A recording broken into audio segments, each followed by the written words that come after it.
L'Italie est-elle devenue ingouvernable? Le scrutin hier a confirmé. Les craintes des populistes ont été renforcées. Aucune majorité ne se dessine. Notre invité, c'est Marc Tarabella. Ce matin, il connaît bien la politique italienne. Thomas, vous recevez le député européen socialiste. Bonjour Marc Tarabella. Bonjour. On va commencer tout de même par cette annonce d'Elio Di Rupo dans le Soir, qui ne sera pas tête de liste au communal en 2018 à Mons. Il souhaite laisser le majorat à Nicolas Martin, son dauphin. Vous considérez ça comme un pas de côté ? Non, je considère ça comme une décision intelligente d'annoncer effectivement la succession. Nicolas Martin, qui est quelqu'un de brillant, qui lui a déjà qui a déjà fait fonction de bourgmestre lorsqu'Elio Di Rupo était Premier ministre, donc il a déjà une certaine expérience malgré son jeune âge, et donc quelque part, je trouve que cette intelligence, c'est un beau signal de transmission quelque part du pouvoir pour le futur, et d'avoir cette coexistence harmonieuse entre quelqu'un qui transmet ou qui va transmettre le pouvoir et un successeur qui a déjà commencé à faire ses preuves. Elio Di Rupo qui dit qu'il veut mettre toute son énergie sur la présidence du Parti Socialiste dont vous êtes membre. Ça s'annonce compliqué pour le PS en fait ? C'est pour ça qu'Elio Di Rupo fait cela ? En tant que président, c'est vrai qu'il a une responsabilité importante. Il y a 2 scrutins qui s'annoncent devant nous, 2019 bien sûr, mais avant ça c'est 2018 les communales. Ça s'annonce compliqué ? Compliqué, je sais pas. Je crois qu'il faut se battre de toute façon. Donc, n'écoutons pas les sondages. Je pense que chacun, et surtout dans les communales, le scrutin est quand même relativement différent. Il est très local, même dans les villes. Je crois que les citoyens réagissent par rapport à ce qui est fait, ce qui devrait être fait. Mais quelque part. On rappellera à l'auditeur que vous êtes liégeois, justement. Je suis effectivement bourgmestre d'Antibes, et donc c'est vrai que je suis adepte d'une vieille sagesse paysanne qui dit qu'on laboure un seul sillon à la fois. Et donc, ce qui nous préoccupe surtout aujourd'hui, ce qui nous occupe, ce sont les communales, les municipales, que le PS doit réussir. Je rappelle qu'on a une centaine de bourgmestres sur les 262 communes wallonnes et les 19 communes bruxelloises, et donc on doit essayer de maintenir évidemment ces majorités là où nous les avons, et essayer d'en obtenir d'autres. Elio Di Rupo qui se profile comme tête de liste pour l'Europe, du coup la deuxième place en fait du coup sera probablement attribuée à une femme, Maria Arena. Ça veut dire qu'en fait vous risquez peut-être de perdre votre siège. Troisième candidat, c'est une place de combat, et ça c'est compliqué. N'allons pas trop vite en besogne. D'ailleurs, Elio Di Rupo n'a écarté aucune possibilité, mais n'a précisé non plus aucune, et donc quelque part. Il dit clairement que, par exemple, comme M. Verhofstadt ou M. De Haan, c'est une possibilité. Ce qui est extrêmement intéressant au niveau européen, c'est qu'on a à la fois un mix de jeunes qui débutent leur vie politique et aussi de personnes plus expérimentées. Moi, j'étais très heureux de côtoyer Michel Rocard aussi, voilà un exemple venu de France. Et donc, quelque part, ce n'est pas impossible. Mais ceci dit, par rapport aux autres places éventuelles, je crois que c'est pas les places qui comptent, c'est les combats. Moi, je suis très heureux à l'Europe depuis maintenant 15 ans, grâce au PS qui m'a fait confiance, et notamment Elio Di Rupo, qui était déjà président à l'époque, de mener des combats pour les citoyens, des combats pour les consommateurs, pour les agriculteurs, contre le glyphosate, etc. Et donc, quelque part, en politique, on est aussi, à ce stade-là, au service d'un groupe, d'un mouvement ou d'un parti. Et donc, peu importe la place où je serai, ou je ne serai peut-être pas en 2019. Je crois que l'important, c'est de mener des combats. Et puis, je pense que mon travail est reconnu, et quel que soit l'endroit où on est, il y a toujours des combats intéressants à mener. Parlons du contexte européen et de ces élections italiennes. Le scrutin a confirmé, entre guillemets, les craintes. Le mouvement 5 étoiles se retrouve premier parti, la Ligue du Nord cartonne. L'Italie, elle est ingouvernable. Vous connaissez bien cette politique italienne, Marc Tarabella. Mais l'Italie semble ingouvernable aujourd'hui. Ce qui peut paraître inquiétant, c'est qu'une majorité de personnes se soient prononcé pour finalement des personnes contestataires. Et je peux comprendre cela aussi. Moi, ce qui me frappe, c'est qu'à droite, Berlusconi a plutôt raté son tour, car c'est l'extrême droite qui est la partie importante de la droite, de la coalition. Berlusconi fait 13,5, mais les gens d'extrême droite font 23%. L'effondrement du PD, c'est aussi quelque chose qu'il faut noter, qui a déjà refusé d'aller éventuellement avec les Cinque Stelle, et les Cinque Stelle qui font un excellent score, 31%, qu'on qualifie plutôt d'anti-européens populistes. Moi, je n'ai pas ce qualificatif. Les Cinque Stelle ont évolué.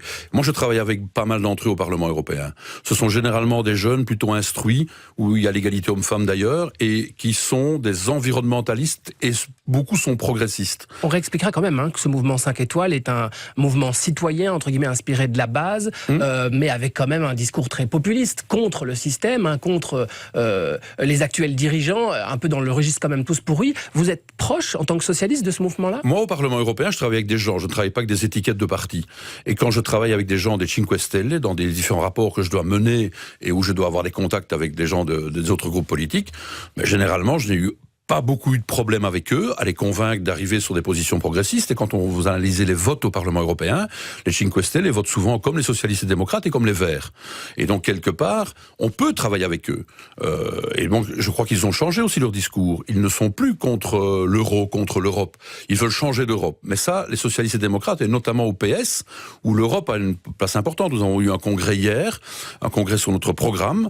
Il est clair qu'on veut aussi changer des politiques européennes. Et donc, quelque part, on peut avoir un terrain d'entente. Je ne sais pas si en Italie ce sera possible entre le Parti démocrate et les Cinque Stelle, et je pense que le dialogue est plutôt rompu. Vous avez évoqué justement la chute du Parti démocrate de Renzi.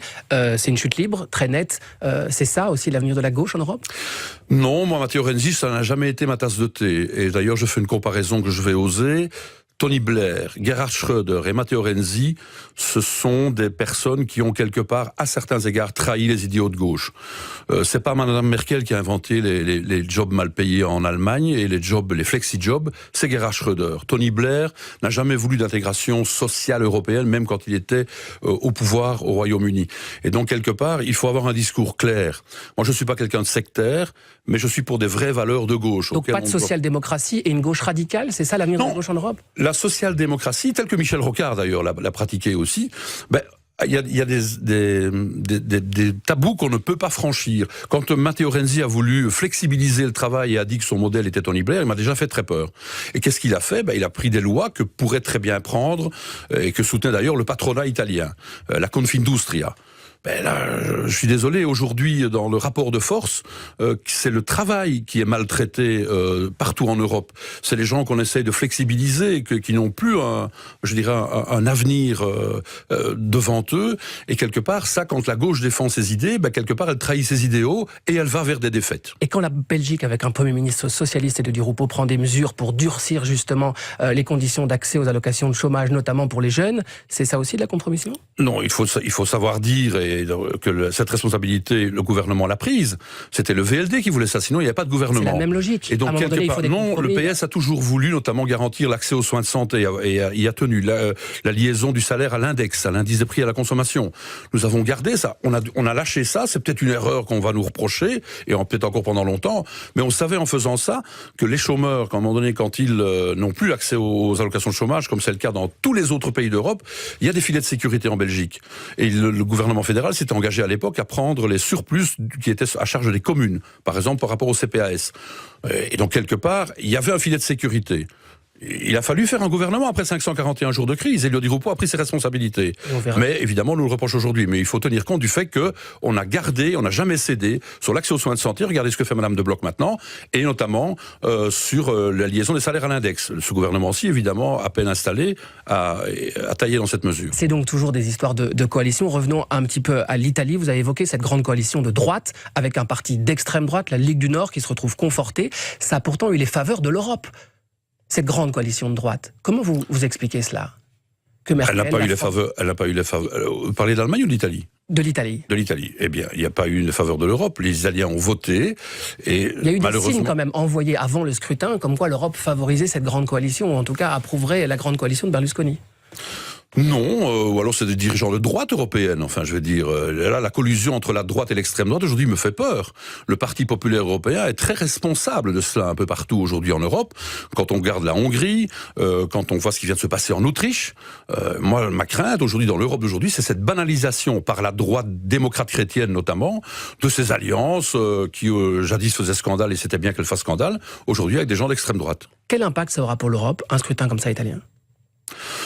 C'est un grand pays fondateur, l'Italie, et qu'elle soit déstabilisée ou qu'il y ait une extrême droite au sein de son pouvoir me fait peur.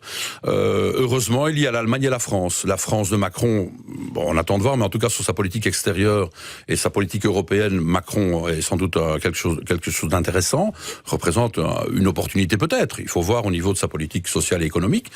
Et la grande coalition en Allemagne est rassurante, car le programme européen du SPD était vraiment fondamentalement intéressant, très progressiste, et il est intégré normalement, à ce que je sais à l'heure où je vous parle, dans le programme de gouvernement. Parce que c'est ça, une grande coalition se dessine aussi en Allemagne. Ça va débloquer le projet européen. On a l'impression que depuis des mois, tout le monde est un peu en stand-by en attendant que ça se précise au niveau allemand.